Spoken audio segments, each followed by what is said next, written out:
I really expected a lot of Esper and blue, white, red, and junk rights. I find that people will, at invitationals and higher level events, they'll play a lot more blue decks, even though some of the blue decks have bad matchups across the board.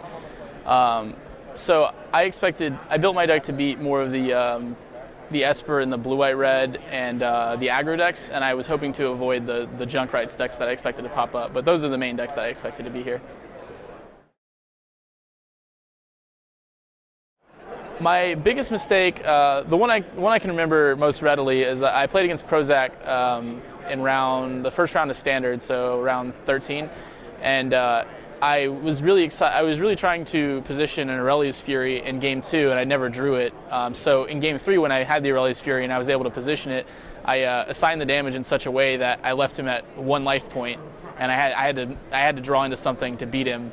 Instead of just being able to kill him with just the Aurelius Fury. So I was just really hasty about assigning it, and normally I think really hard about before I play spells, and because I was so excited about the card, and when I hit it, I just played it wrong. But I still won the match because I drew into other cards, but that's probably my biggest mistake.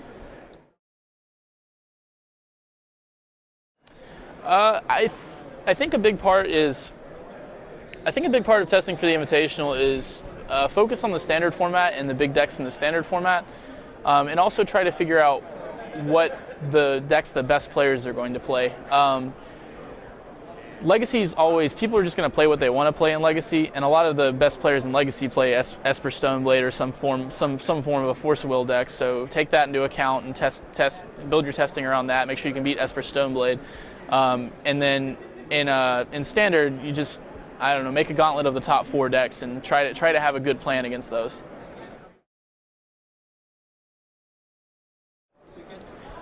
Definitely taking every round one by one. I constantly was just, every time I would finish a round, I would go take a break, drink some water, and not think about it as the tournament as a whole. Just being able to just take one round, celebrate my win that round, and then go on and win the next round, and just pace myself instead of thinking about the tournament or thinking about the prize or thinking about top 8ing.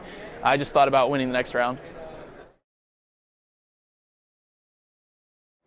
It's got to be an artifact. I'm a huge fan of Tezzeret, so the only artifact creature I can think of is 1/1 blue Thopter from Thopter Foundry, or we can go with the 0/1 artifact Homunculus from Shards, but definitely an artifact creature.